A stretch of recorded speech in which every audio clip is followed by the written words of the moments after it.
Existe todo um dinamismo, todo um movimento na natureza que faz com que as rochas elas sofram a ação dessas mesmas forças da natureza. O ar, a água, a diferença de pressão e temperatura. Isso faz com que as rochas mudem não apenas a sua feição física, mas às vezes até a composição química, uma vez que rocha é um agregado de minerais. De tal forma que nós temos as primeiras rochas que se formam nas profundezas da Terra, no magma, mas nós temos aquelas rochas que se formam da transformação de outras rochas, através da diferença de pressão e temperatura. E por fim nós temos as rochas, parafraseando Picasso, segundo o qual todo ato de criação é um ato de destruição, que se formam da desagregação ou da destruição de outras rochas. Originar, por exemplo, o grão de areia, o grão de sílica ou o grão de argila, o barro, são chamadas de rochas sedimentares. Elas podem ser mecânicas ou detríticas, porque o resultado delas é de uma destruição mecânica. Elas podem ser químicas, porque tem uma ação solvente e transformadora da água. Mas elas podem ter uma origem orgânica ou fóssil, porque está relacionado à decomposição de animais pré-históricos. Assim, as rochas elas vão cumprindo um ritmo, ou melhor, um ciclo. O ciclo das rochas. As rochas mães, as magmáticas, podem ser sedimentares, podem ser metamórficas. As metamórficas podem tornar-se sedimentares e as sedimentares podem se converter ao status de metamórfica. A única transformação impossível são as rochas voltarem à condição de rocha-mãe. Então, quando nós olhamos para a areia, aquela areia que está na praia, ela é o resultado da atuação de forças extraordinárias. A força do vento, a força da água do mar, a abrasão marinha, a força da água da chuva, a erosão pluvial e a erosão do próprio rio. Ela foi arrastada até ali. E aquele grãozinho pode se juntar a tantos outros grãozinhos e formar uma nova rocha, formar um arenito e, quem sabe, até formar um quartzito. É a grande magia da natureza.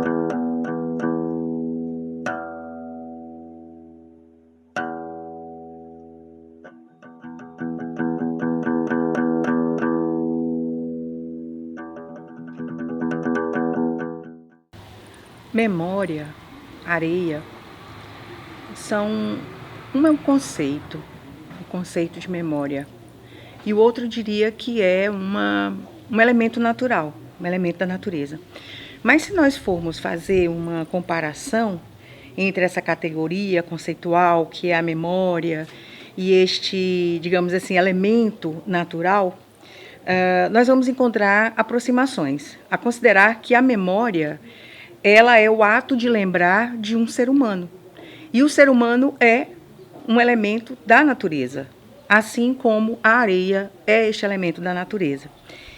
E tanto a memória como a areia são fluidos, são temporais, são culturalmente elaborados, né? Quer dizer, a própria areia, ela é um elemento culturalmente elaborado porque a areia ela é pisada, ela é tocada, ela é sentida, ela é experienciada. E a própria ação humana sobre este elemento da natureza, sobre tantos outros, provoca uma série de alterações. E as memórias é o seguinte, ela precisa estar sempre sendo lembradas. Trabalhadas. Sempre trabalhada, sempre lembrada, porque se você, a memória é o seguinte, se você esquece por um tempo, ela não volta mais. Então, o que a gente está fazendo aqui é isso, mexendo na memória, né? E é uma relação muito forte, né? Exatamente, a gente está trabalhando com a memória, a areia apagou, a gente está revendo novamente o caminho, né, da memória, as histórias, para não deixar apagar. Então, de tanto você refazer esse caminho, de tanto você refazer esse desenho da memória, ele fica como se... ele fica mais resistente, mais potente, né? Então os próximos ventos, as próximas areias não vai conseguir apagar totalmente, porque está sempre sendo cavado a memória. Sim. O caminho está sempre aberto. É como você fazer uma trilha no meio do mato. Se você continuar aquela trilha sempre, toda vez que vem o inverno, que os matos crescem, mas a trilha vai continuar ali. Se você abandona aquela trilha por um tempo, ele se apaga, você não tem mais como reaver. E é esse o trabalho que a gente está demonstrando fazer. Que a memória tem que ser trabalhada sempre, tem que ser lembrada sempre, tem que estar sempre mexendo nela. A memória é fluidez, a memória é trabalho, a memória é seletiva, a memória é individual e coletiva. Então, quando nós olhamos para esses dois elementos, nós sentimos aí uma complementação. Então, neste trabalho que o Moisés realiza aqui nesta comunidade, nós vemos uma relação muito íntima entre o mar, entre a natureza, né? Entre a areia que compõe esse cenário, mar, homem, mulher, crianças, né? Então, o ser humano na sua inteireza, ele vai, nesta comunidade, se relacionar com o cenário natural, o que nós chamaríamos de paisagem cultural. E essa paisagem cultural contém esses vários elementos que, para nós, do campo da museologia social, é muito importante. O ser humano, o território, a natureza. O processo de pesquisa inicia-se com análise e diálogo com outras pesquisas feitas no território.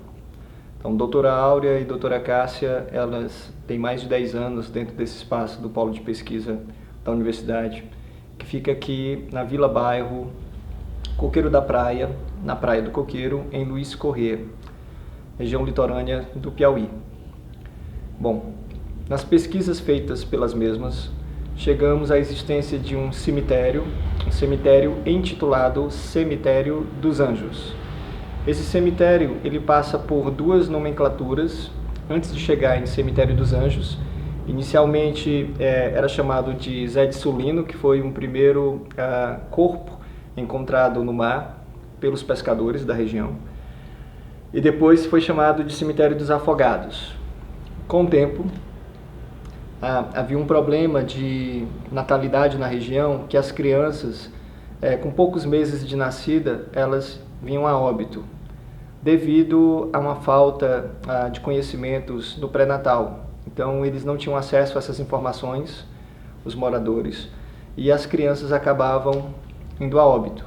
Com isso, os pescadores e as famílias desses pescadores enterravam seus entes queridos nesse terreno onde havia os afogados.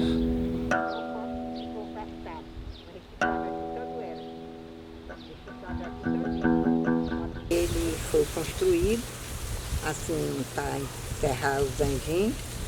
Aconteceu ainda enterrar até gente adulta, alagados que morreram no mar, longe da onde nasceram e se criaram. Aí encontraram e enterraram. Parece que ainda tem um corpo aí, ou é dois, eu não sei se é um ou é dois que enterraram ainda aí. Agora tudo foi anjinho. Anjinho nascido, às vezes nasceu morto. Meu netinho foi nascido morto, aí foi sepultado lá. Aí tem mais de uns conhecidos também, que enterraram os filhos também já anjo, mas já grandinho. Agora o meu veio do hospital, já nasceu morto. Aí já foi sepultar ele. Aí ficou continuando, ainda passou uma temporada, ainda enterrando tudo bem, tudo limpinho. Aí foi o tempo que esses turistas começaram a fazer casa, aí já foi ajeitando, já dando. Hoje não tem, ninguém usou mais de enterrar, porque bota os carros por baixo, fica tudo ali. História do Cemitério dos Anjos. A história do Cemitério dos Anjos começou em 58, meu pai foi pescar ali numa marinha, pega uma tainha e com o pé cortado, que tinha cortado na rodagem que o governo botou para eles trabalharem para ganhar o alimento. E aí ele deixou um filho lá na marinha e foi lá no Recife Grande. Quando ele foi chegando lá, tinha 2 urubu e ele percebeu que lá tinha encostado alguma coisa. Aí ele foi, quando ele chegou lá era um homem morto. José de Sulina, que é o dono desse cemitériozinho aqui. Estava morto com um braço comido do tubarão. Aí ele voltou e nem pescou. Chegou aqui, avisou todo mundo e foram buscar. Trouxeram, ele estava só de bermudinha. Ele é do Maceió do Ceará. Aí eles enrolaram ele aí nos pedaços de algodãozinho, de sobra de pano de canoa, né? E sepultamos aqui, né? Nesse terreno aqui.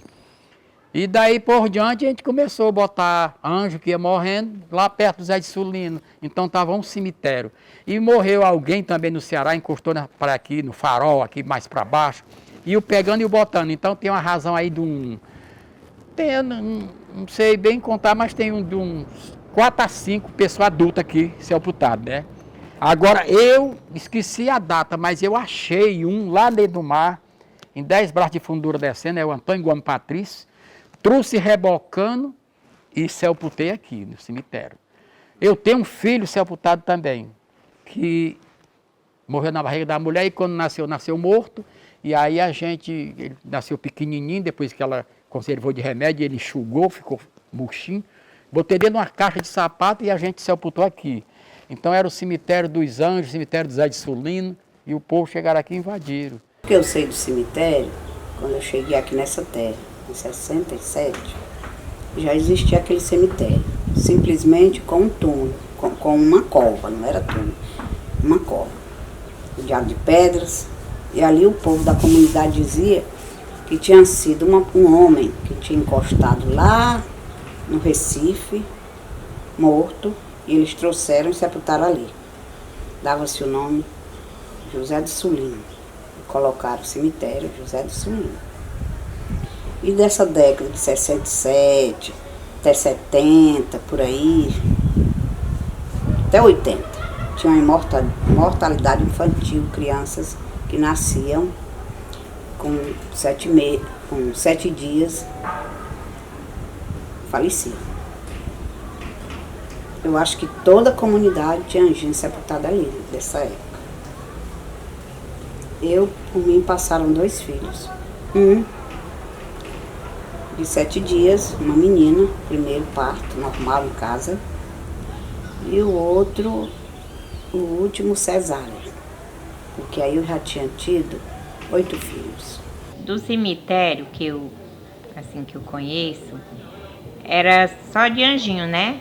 Depois foi que encostou um alagado, aí enterraram ele, que era adulto, né?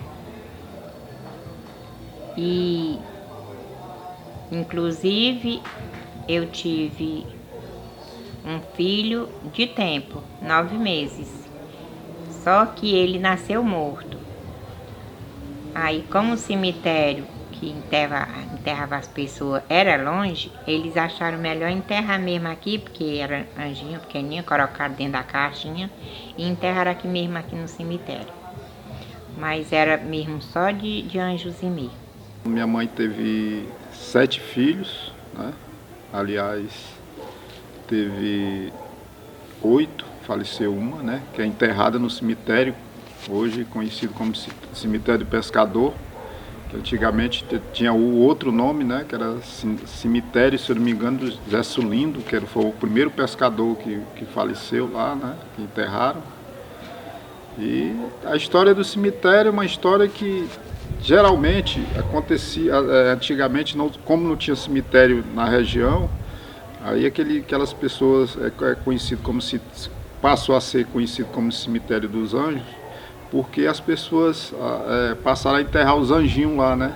Inclusive minha irmã era uma anjinha recém-nascida, que foi enterrada lá, anjinha Carmosina, né? Eu soube através da minha mãe, com o tempo ela me falou que tinha uma filha lá nesse cemitério, né? Como outras famílias aqui do bairro, na época era comunidade, hoje é bairro, né? De Luiz Corrêa. Tem parentes, tem filho lá, muita gente. Só que como o povoado na época foi crescendo, aí se transformou em bairro, os turistas foram comprando os terrenos, comprava 100 metros, 50 metros, aí eles iam aumentando e foram avançando e até acabar o cemitério.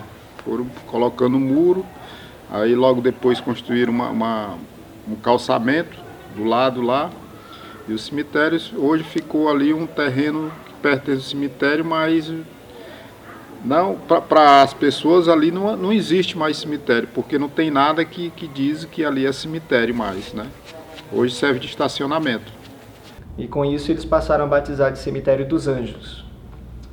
Hoje o Cemitério dos Anjos não existe. O que existe é um pequeno terreno que é utilizado como estacionamento de carros devido às transformações urbanas, né?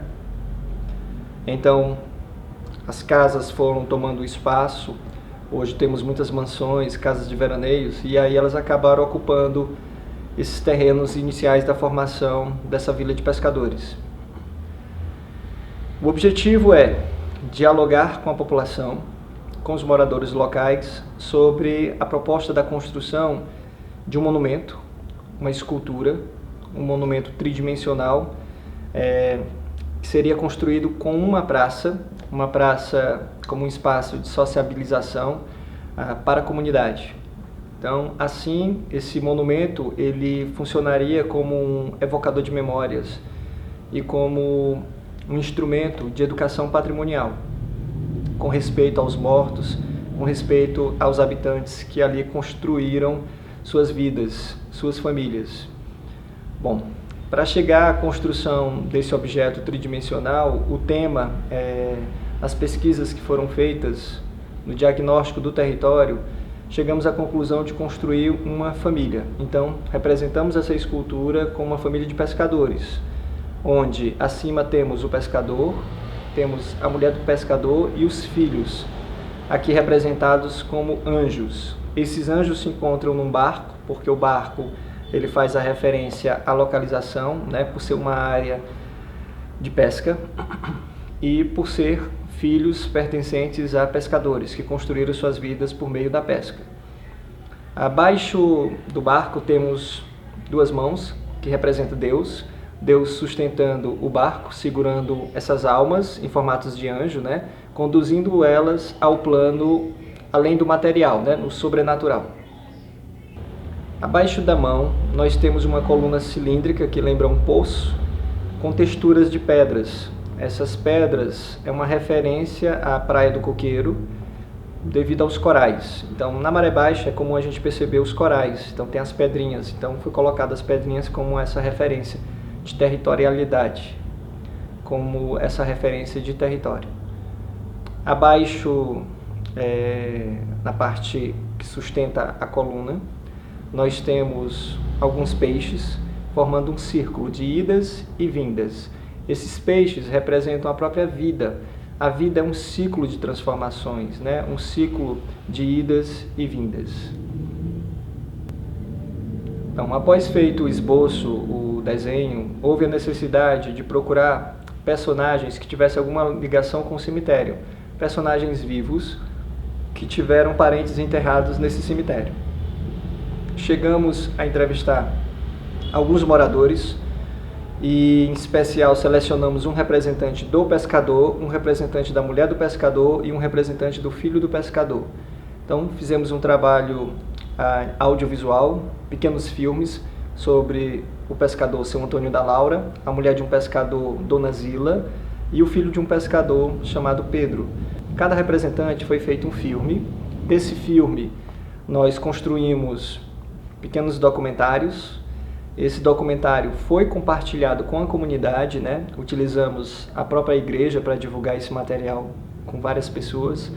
Utilizamos encontros nas famílias dessas pessoas para a gente ver a ressonância, né? A partir da existência do objeto tridimensional, da escultura, a ressonância que se propagaria, né? A gente foi perceber que ressonância teríamos a partir de um objeto tridimensional na construção dos filmes e como isso ia ressoando com os familiares, com as pessoas e suas reações, né? Após o filme, cada membro da família era selecionado alguns componentes familiares que tivessem interesse de participar de uma prática artística, uma imersão artística de releitura da imagem dessas pessoas que estariam no filme. Essa releitura é inspirada num trabalho artístico de Vic Muniz, um artista plástico de arte contemporânea, na qual ele tem uma série chamada Crianças de Açúcar, que ele utiliza a imagem de crianças, de jovens, que são fotografias de filhos de pessoas que trabalhavam em usinas de cana, de açúcar. Então, Crianças de Açúcar é uma releitura fotográfica por meio do açúcar em superfície escura. Então, há um suporte escuro, o açúcar em contato com o fundo escuro fica claro, e com isso a gente consegue construir várias imagens. Com esse trabalho ele faz uma relação entre o que é doce e o que é amargo. O açúcar ele vem colocado como elemento de pureza, de doce, que é a doçura e a ingenuidade de uma criança, de um jovem. E por eles serem filhos de pessoas que estão em trabalho escravo, esse é o lado amargo, né? Então a ideia é fazer reflexões sobre o que é doce, o que é amargo, o que a gente vê e o que a gente não vê. Então, baseado nisso, nós utilizamos o elemento na Praia do Coqueiro, que é a areia. A areia da praia, da região, como um elemento que está ligado ao território e à localização da construção da vida dessas pessoas. E, em vez de usarmos o açúcar na releitura fotográfica, fizemos a releitura com a areia. Então, por base de uma interpretação fotográfica, a gente marcou pontos, fizemos um efeito na fotografia que ficasse claro e escuro, onde o claro seria representado com areia e o escuro seria o fundo do suporte, né? No caso, utilizamos um papel pintado de preto. Então, membros da família participaram dessa prática artística, fizeram a releitura de seus parentes, de seus personagens que estão ligados a si, a sua história de vida, e depois entrevistamos cada um deles e perguntamos o que eles sentiram, o que eles acharam, o que foi participar dessa experiência.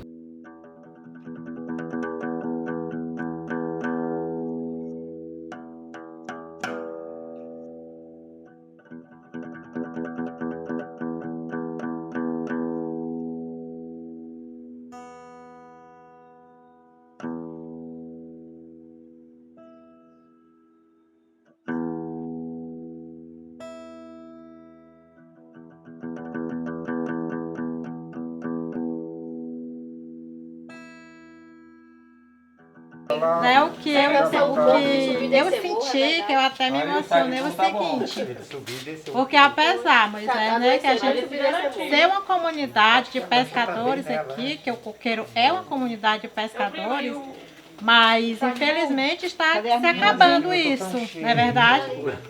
E o Pedro é uma criança e a gente percebe, eu não sei se todos estão aqui, ver o que realmente eu vi no filme. Ele transmitindo a importância que ele acha na profissão do pai. Né?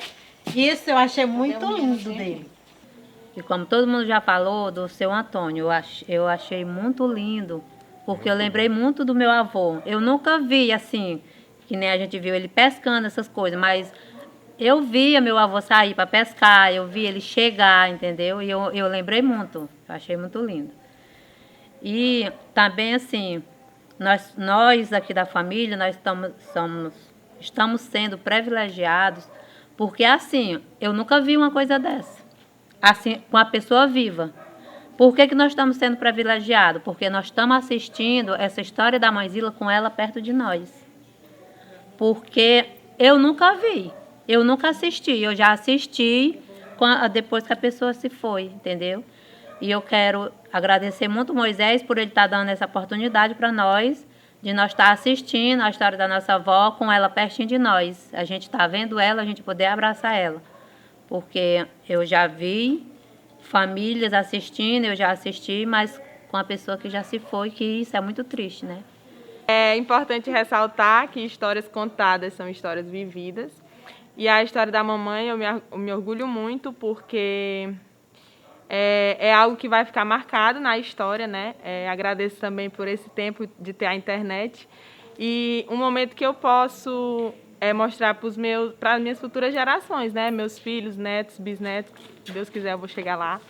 Então, eu sempre tive curiosidade de saber sobre o antes, como era antes o Coqueiro, como era a vida dela. Sempre perguntei muito, fucei muito a vida dela. Só que assim, eu tive a honra dela me contar, do vovô me contar, do tio Luiz Carlos me contar. E os meus netos, meus filhos, meus bisnetos, talvez não vão ter essa honra de conhecer através dela. Porque falar da mamãe é fácil, mas também do compadre Antônio foi muito... Eu fiquei muito emocionado lá na igreja, naquele primeiro dia que eu vi o depoimento dele lá. As rimas, né? Coisa... E o cara não tem estudo, não sabe... Hoje eu estava lá na casa dele, conversando com ele, e ele falou... Compadre Alberto, eu não tenho estudo nenhum. É que isso é uma coisa, um dom de Deus que vem na cabeça do... Porque o cara rima, não gagueja, coisa linda mesmo, né? A vida é um sopro, então é muito interessante. E que, assim, moral da história, que possamos dar valor a cada minuto, a cada segundo ao lado de quem amamos, dar mais atenção, ouvir mais, conversar, porque o que vale da vida é isso, são essas experiências, essas trocas, porque tudo passa, mas as memórias vão permanecer, de uma maneira que pode ser mais viva ou que pode ser também destruída em rapidão. Tudo isso gerou outro material audiovisual que será compartilhado para uma exposição chamada Memórias de Areia. Essa exposição recebe o título que foi colocado nos filmes, e ela é chamada de Memórias de Areia justamente pelo instrumento areia ser parte da construção da escultura, porque a escultura que faremos para a praça, ela é uma escultura feita de concreto, de cimento e ferro. Então, o cimento, na sua base química, necessita da areia, do grão da areia. Então, a gente fez essa ligação do que há de concreto na vida das pessoas, o que podemos perceber de concreto, de vivo, na vida dessas pessoas que tiveram parentes enterrados no Cemitério dos Anjos. Hoje, o Museu da Vila é uma referência. Alguém vem lá no carro, vê uma coisa, Museu da Vila, e daí segue para tal parte. O Museu da Vila hoje é uma referência. Assim também o cemitério dos Anjos também vai ser uma referência para a comunidade, e depois disso alguma mãe vai se surpreender, mãe que teve filhos lá, ou filhos que as mães já faleceram, mas tiveram irmãozinho lá, então vai se surpreender. Vai ser uma coisa boa, uma coisa que alguém vai resgatar aquilo que está ali, que a gente talvez eu diga assim, botou esse carro em cima dos ossos. Eu já ouvi muito, está em cima dos ossos de fulano de tal, em cima dos ossos que construiu, esse muro está lá e tal coisa. O projeto do Moisés, na comunidade de Coqueiro da Praia, ele trabalhou, não é, com memórias de areia, não é? E ele trabalhou também, além da pesquisa, né, das entrevistas, ele trabalhou o audiovisual, que eu acho de uma grande importância, não é? Porque é uma experiência criativa, não é? Ele trabalha com o emocional das pessoas, não é? Porque você aflora mais a percepção, não é?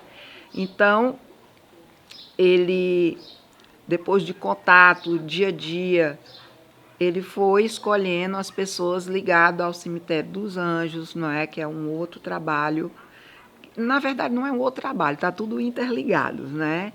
Então, depois dessa andança aqui nessa comunidade, ele conseguiu, não é, descobrir pessoas, famílias relacionadas ao Cemitério dos Anjos, ou que tiveram filhos, ou que tiveram irmãos, amigos, mas ele procurou trabalhar com 3 gerações. Na verdade, o seu Antônio da Laura, né, a dona Zila, e o neto da dona Francisquinha, que também é uma pessoa muito conhecida aqui na comunidade, né?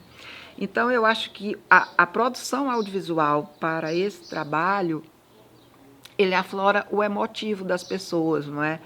Porque, além do trabalho, do desenho, de projetar a imagem da pessoa, não é? Fazer aquele trabalho com areia, né? Aquela imersão, onde você toca na areia, constrói aquele desenho, não é? É uma sensação assim da terra, né? E eu acho que é isso que ele quer passar. E ele conseguiu mexer, sim, com as pessoas aqui da comunidade, não é? Porque as pessoas abriram as portas para o Moisés e ele está indo e as portas continuam abertas para ele, né? E você se vê numa tela é muito diferente, não é? Do que você falar e conversar com a pessoa. É você vê sua fala, né? E eu acho que ele conseguiu o intuito dele nesse trabalho. E a memória, eu diria que ela é este elemento de ligadura. É esse elemento que liga o ser humano ao seu território, aos patrimônios. Sejam eles patrimônio natural, seja ele patrimônio cultural, são elementos, né, que se interligam, são elementos que dialogam entre si. Então, esse trabalho é muito interessante na medida em que traz o cenário natural, traz esse cenário humano, essas vivências, essas experiências, né, intergeracional, né? Que, na verdade, a memória ela é vivenciada, não é? A narrativa de quem viveu o acontecimento. Mas ela pode ser também uma memória por tabela, que é aquela memória em que eu conto algo, eu narro um acontecimento que eu vivi para outrem, que é de uma geração diferente da minha, né? E daí essa outra pessoa conta para outra pessoa. Então, essa memória ela não viveu, mas ela viveu com alguém que transmitiu essa experiência. Então, essa memória, né, ela é intergeracional. Então, nesse caso desse trabalho, né, essa memória intergeracional ela foi vivida no cotidiano. E, sobretudo, também, eu acho que o trabalho do Moisés traz essa memória subterrânea, traz essas histórias, essas memórias que até então não eram contadas. Eram memórias que estavam dispersas, eram memórias que estavam ali no cotidiano das pessoas, mas que não havia ainda, pelo menos nessa perspectiva do trabalho, né, esse trazer a cena, trazer a margem, né, fazer vir das profundezas, digamos assim, essas vivências, essas experiências, sobretudo esse compartilhar dessas senhoras, desses senhores, com os filhos, com os netos, com os sobrinhos. Então, penso que esse trabalho, dentro desse trabalho maior, que é o do Ecomuseu Delta do Parnaíba, né, que tem este polo, que é o Museu da Vila, né, então, o Ecomuseu Delta do Parnaíba, que tem no seu bojo, né, dentro de si, esse polo, que é o Museu da Vila, que é o território da Vila Bairro Coqueiro da Praia. E esse território é um território vivenciado cotidianamente por populações descendentes, né, remanescentes dessas populações, digamos assim, originárias, aqui desse território, que se hibridizam com outras populações que vêm para cá. Né? Populações desterritorializadas, como os negros que vêm da África, exploradores, como os portugueses, que vêm para esse território, e essas populações nativas. Então, nós vivemos aqui uma sociedade híbrida. E é interessante porque agora nós temos a vivência dessas populações locais, que, na verdade, sofrem esses impactos ambientais e que sofrem esses impactos exatamente de um turismo não planejado, né? Onde você tem aqui cotidianamente interferência externa, que muitas vezes essas interferências, né, elas são interferências que afetam essas relações do ser humano um com o outro, essas relações de comunidade. Então, assim, penso que esse trabalho, né, tanto esse do Moisés, como os trabalhos que a gente vem desenvolvendo aqui no mestrado, né, tem trazido gradativamente, digamos assim, tem aflorado mais esse sentimento de comunidade, esse sentimento de identidade, esse sentimento de pertença, né? Então, é nesse sentido que eu faço essa ligação entre a areia, a fluidez, o vento, a leveza, com esse trabalho que traz à tona essa memória, essa vivência, essa experiência, né? Essas memórias subterrâneas, essas memórias esquecidas, mas essas memórias tão vivas e tão presentes nessa comunidade tão bonita que é esta comunidade Coqueiro da Praia. Eu achei um trabalho muito importante, muito, muito mesmo, assim dizer, a pessoa que fez pensou em tudo. Pensou o barco, que é o barco, é o símbolo do começo do mundo, o barco de Noé. Aí vê os barcos de pesca, canoa e tal, ali é o barco. Ali tem os peixes, indo, voltando, que eu vou, né?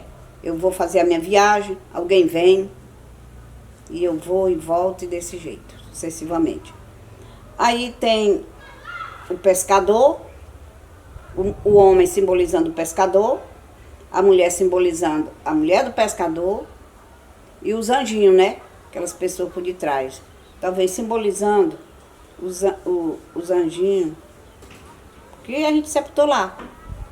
Assim, podemos estabelecer uma reflexão sobre como a arte ela pode articular, dialogar com outras áreas de conhecimento, como a arquitetura, a engenharia, como a museologia, como a geografia, para a construção de um trabalho mais amplo, né? Para a gente poder fazer essa praça, para a gente poder fazer esse objeto tridimensional, necessariamente precisaríamos conversar com outros profissionais de outras áreas específicas, como foi a engenharia e a arquitetura. Então, graças à participação da Bruna Negreiros e a arquiteta externa, a Érica Galvão, essas duas arquitetas tiveram grande participação na construção definitiva do desenho técnico para a construção da praça como monumento. E não podemos deixar de falar do Assis, a presença do Assis Barbosa. O Assis, como engenheiro, foi de suma importância para poder dialogarmos na parte estrutural da construção desse trabalho. Fora também dizer que, sem o auxílio de parcerias, com a própria universidade, não conseguiríamos construir esse trabalho. Então, agradecimento também ao deputado Dr. Hélio, que por meio de emenda parlamentar conseguimos o recurso para a construção do mesmo. E agradecer à Prefeitura de Luiz Correia, pela prefeita Maninha. E com esse trabalho de parceiros, a gente poder estabelecer uma relação com a comunidade, de respeito a todos que pertencem à formação e à construção de suas vidas em um território.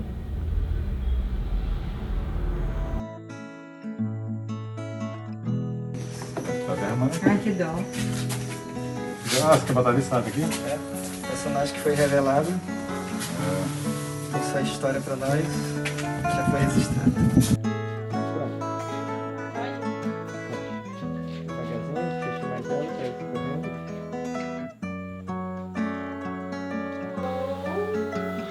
Não demorado.